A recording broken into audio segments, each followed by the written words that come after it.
I collected from my for my research, that is on the Gen Z purchasing decisions, lies on the influencer in the TikTok applications. So to analyze the demographic part is you have to go to descriptive statistic on the analyze sections, descriptive statistic, and then frequencies. You can see this is I have select the demographic questions.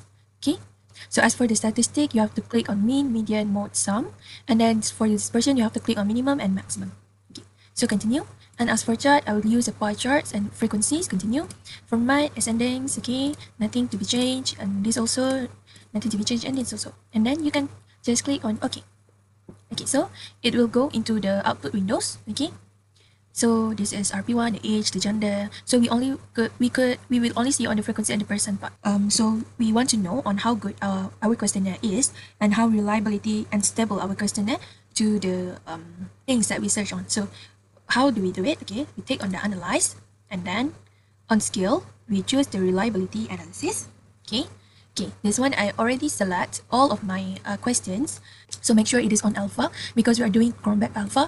And then as for the statistic, descriptives is you select the item, scale, and scale if item deleted, and then inter item is correlations. No need to choose the covariance, and summaries are on means.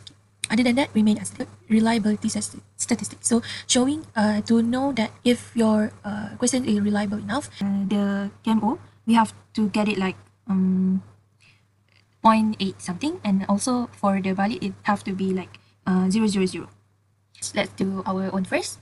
First we click on the analyze sections, and then we go to the dimension reductions, and then choose back. Okay, choose back all of my variable questions, and then go to descriptive. We choose the just click on continue. Okay. And then we'll see here that our KMO is 0.7, okay, and our significant level is 0.1. So if it's shown like right here, it's still significant. Go to the analyze part again, dimension reduction and the factors. Okay, this one we want to look at the at our significance of the questions. Okay, like how many factors that we should have. So we should choose the coefficients, significant levels. Okay, continue. Okay, don't choose the KMO anymore because we are going to do the another things, and then base. Okay. And then very max. Okay, scores, continue, option, sorted by size, suppress. Okay, suppress, I will choose suppress by 0.4. Okay, and then I could look at our total variance. Okay, there's still 9, but we want to have a four component only. The recall this dialog, and then on the factor analysis. Okay, what we have to do is on the extractions, fix on the number of factors, we put on 4. Okay, and then we continue and look at the total variance. We got 4, but our cumulative is 58%, so it is not very good. If we look at our rotated component, our table has to be very clean. Basically, we have to adjust everything. Okay, so that it will come out as a TD rotated component matrix. So what we should do is that, okay, we take note. Okay, we take note like every variables that have like 2 numbers in both components, in both component row, in both component column. Okay. What we have to do is we have to like put out all the variables that we already jotted down, and then click on OK again. Look at our total variance, still 4, and our cumulative had increased to 60%. We look at our rotated component again. Okay, we still have a lot of unclean data.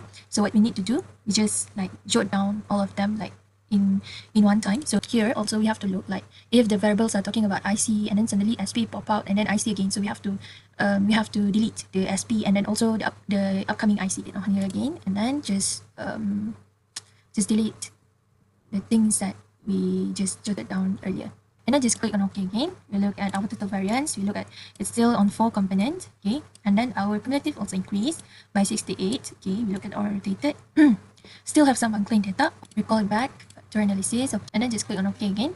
Look at our total variance explained. It's still 4.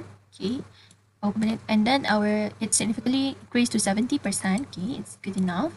And then when we look at our rotated component matrix, okay, change and TD up just nicely. We have a table, like we have to put it inside our journal, so it's giving that so it's reasonable enough. You have to save these windows because it is separate from our data window, so we have to save it. So that's all for me. Thank you.